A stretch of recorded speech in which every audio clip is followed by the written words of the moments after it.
दोस्तों, जिनकी कल्पनाशीलता और एक नया अंदाज शायरी पेश करने का और जिसकी वजह से एक नामवर शायर बन गए, वो किसके बारे में बात कर रहा हूं मैं? राहत इंदौरी साहब के बारे में। एक बड़ा अच्छा दिल वाला इंसान। आज वो इस दुनिया में नहीं है, लेकिन जब भी उनकी कोई भी शायरी पढ़ते हैं हम, बस दिल को राहत ही राहत मिलती है। राहत इंदौरी साहब को, उनकी यादों को, उनकी लिखी हुई हर शायरी को, उनकी कल्पनाशीलता को तहे दिल से नमन करता है ये प्रवी। वो कहते थे कि हम फ़कीरों को क्या है, सारी दुनिया तो हम फ़कीरों को एक जैसी है। हम जहाँ भी जाएंगे अपना घर उठा कर लेकर जाएंगे। दोस्तों, हम सब लोग इस पृथ्वी पे मेहमान बनकर आए हैं, लेकिन यही बात लोग भूलते हैं और ऐसी घमंड में चलते रहते हैं मानो कि उनके जैसा कोई नहीं, और मानो कि वो यहाँ के सदा के रहवासी बनने के लिए इस पृथ्वी पे आए हैं। पता नहीं ये ऐसी घमंड क्यों आती है। ऐसे लोगों को ये मेरे ख़्याल से इंदौरी साहब ने तमाचा मारा है। वो खुद को फ़कीर समझते हैं, जब भी बुलावा आएगा तब हम निकल जाएंगे। इसलिए कहते हैं कि हम फ़कीरों को क्या है, सारी दुनिया बिल्कुल एक जैसी है, जहाँ भी जाएंगे हम घर उठा कर लेकर जाएंगे। बिल्कुल इसी जज्बे के साथ अगर हम इस धरती पे रहना सीख लेते हैं तो ना दिल में कोई आशा रहेगी, ना किसी से कोई अपेक्षा उभरती रहेगी। आगे जाके राहत साहब और थोड़ी राहत हमें देते हैं। वो कहते हैं, हंसो मत हम पे कि हम बदनसीब बंजारे, सर पे उठा के वतन की ज़मीन लेके आए हैं। सर पे उठा के वतन की ज़मीन लेके आए हैं। देखो, इसमें से झलकता है थोड़ा बहुत वतन की मिट्टी का प्यार, वतन की ज़मीन के लिए दिल में बसा हुआ एक चोटी का प्यार। और वो कहते हैं, हंसो मत हम पे हम बदनसीब बंजारे।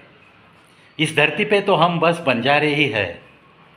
कब यहाँ से उठ जाएंगे और कब ऊपर बसेरा होगा, इसका किसी को भी पता नहीं।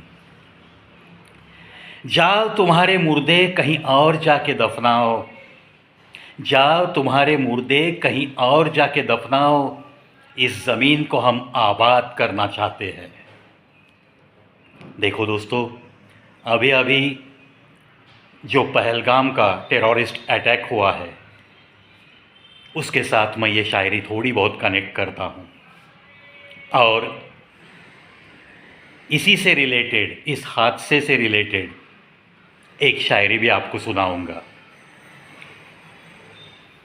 कुछ तो है मेरी वतन की मिट्टी में, कुछ तो ज़रूर है मेरी वतन की मिट्टी में, वरना इतनी दूर से सीमा लांघ कर मरने के लिए क्यों चले आते इतने लोग, क्यों चले आते इतने लोग। ये जो आतंकी आते हैं ना हमारी सीमा लांघ कर पाकिस्तान से, वो तो बस हमारे वतन की मिट्टी ही ऐसी है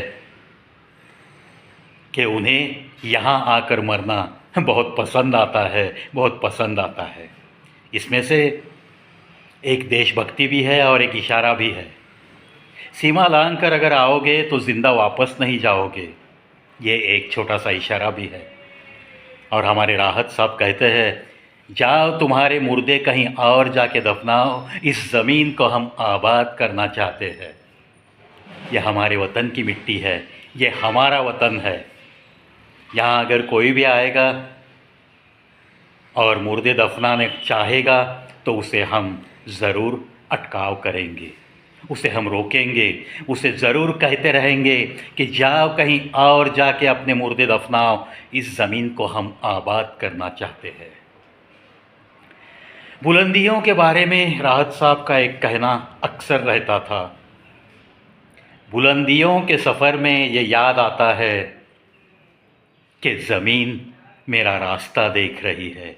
बुलंदियों के सफ़र में ये याद आता है कि ज़मीन मेरा रास्ता देख रही है। देखो दोस्तों, चाहे जितनी भी बुलंदियां हासिल करनी है आपको, ज़रूर कोशिश करते रहो। जितनी भी बुलंदियों पे आप पहुंच सकते हो, ज़रूर पहुंचो। लेकिन आप कहाँ से हो, आप कौन हो, आप क्या थे और आज आप कहाँ का सफ़र कर रहे हो, ये करते करते आपको ये बीती बातें, आप कौन हो, कहाँ से हो, आप क्या थे और आज कहाँ जा रहे हो और आज कहाँ पहुँच गए हो, इन सारी चीज़ों का एहसास रखते हुए जो कोई भी किसी भी बुलंदी के ऊपर पहुँचता है, कोई बुलंदियाँ हासिल करता है, चलते चलते ही उसे ये ज़रूर याद आता है कि कोई ज़मीं है मेरी, वो मेरा रास्ता देख रही है। मतलब इसका यही है दोस्तों कि पाँव ज़मीं पर रखकर ही आपको जो कुछ भी हासिल करना है, जितनी बुलंदियाँ आप हासिल कर सकते हो उतनी ज़रूर कीजिए, लेकिन पैरों को बिल्कुल ज़मीं से चिपका कर रखिए। आजकल के रिश्तों में छोटे छोटे कुछ ऐसे कारण बन जाते हैं कि रिश्तों में दरारें पैदा होती है। जहाँ ज़मीन का मामला है, खेतीबाड़ी है, वहाँ तो ये अक्सर दिखाई देता है। और ऐसे आलम में अगर किसी को रिश्ते की अहमियत है तो उसे थोड़ा बहुत बड़ा दिल दिखाने की सख्त ज़रूरत भी है। ऐसे बारे में राहत साहब कहते हैं, बस मेरी तो तमन्ना है कि आंगन में दीवार न खड़ी हो जाए, बस मेरी तो तमन्ना है कि आंगन में दीवार न खड़ी हो जाए। ऐ मेरे भाई, मेरे हिस्से की ज़मीन भी चल तू ही ले ले, चल तू ही ले ले। ये बड़प्पन दिखाने का जिस भाई के दिल में जज्बा होता है, उस घर में कभी भी रिश्तों में दरार नहीं आती, कभी भी दरार नहीं आती। राहत ही राहत ये सेगमेंट है, सिर्फ राहत इंदौरी साहब की कुछ शायरी इस सेगमेंट में मैं आपको सुनाते जाऊंगा। एक एपिसोड, 2 एपिसोड्स मैंने पीछे भी किए थे, आज का ये शायद तीसरा एपिसोड होगा। चलो, ऐसे कुछ शायर है जो कि गए तो है इस दुनिया से, लेकिन उनकी यादें अक्सर ताज़ा रहेगी, अक्सर ताज़ा रहेगी, क्योंकि उनकी कल्पनाशीलता, उनका वो अंदाज़, उनका वो शायरी पेश करने का एक अजीब सा अंदाज़ और निर्मल मन, ये सारी बातें उनकी यादों के साथ जुड़ी हुई सी बस इस धरती पे रहेगी जब तक इस धरती पे मेरे जैसे इंसान है, रहेंगे। तब तक राहत साहब आपकी यादें बिल्कुल ताज़ा ही रहेगी। मैं तो ज़रूर कोशिश करूँगा आपकी यादों को ताज़ा रखने की। दोस्तों, राहत ही राहत ये सेगमेंट आपको कैसा लगता है, बस ये भी तो कमेंट बॉक्स में आके बताइए। और आज हम 8050 वीडियोस का लंबा फासला तय कर चुके हैं। 8050 वीडियो। जब मैंने पहला वीडियो अपलोड किया था तब मैंने ये सोचा भी नहीं था कि ये सफ़र इतना लंबा चलता रहेगा। आखिर माता पिता की दुआएं हैं और आपके सारे सब्सक्राइबर्स का, चाहने वालों का, मेरे व्यूअर्स का, सबका, आज तक जिन लोगों ने मेरे प्रोग्राम में तालियां बजाई है, आज तक मेरी कविताएं सुनकर जिनकी पलकें भीगी है, और आज भी जो लोग मेरा प्रेजेंटेशन याद करते हुए मेरे साथ फ़ोन पे बात करते हैं, अरे यार वो प्रोग्राम तेरा बहुत बढ़िया था, क्या अटेम्प्ट था यार तेरा, वर्ल्ड रिकॉर्ड, वो अटेम्प्ट कभी भूल नहीं सकता मैं, वो मेरे 2-4 घंटे। ऐसे जब कोई बोलता है उस दिन के ऑडियंस में जो था, ऐसे दोस्तों के जब कॉल आते हैं दोस्तों, बड़ा सुकून मिलता है दिल को कि चलो हमने ज़िंदगी में आकर, इंसान का जन्म लेकर वैसे कुछ न कुछ किया है और कर रहे हैं, इस पे बड़ा ही नाज रहता ही है। घमंड और अहंकार इनको कभी मेरे पास आने में ही नहीं देता। लेकिन दोस्तों, इस आत्मविश्वास के साथ चलने का जो जज्बा है, बस उसके बारे में मैं मेरे दिल ही दिल में थोड़ा बहुत तो नाज ज़रूर रखता हूँ, ज़रूर रखता हूँ। आपका प्यार बस ऐसा ही मिलता रहेगा, इसी आशा के साथ आज के इस वीडियो से चलता तो हूँ, लेकिन बहुत जल्द मिलने आऊँगा और एक हसीन वीडियो लेकर।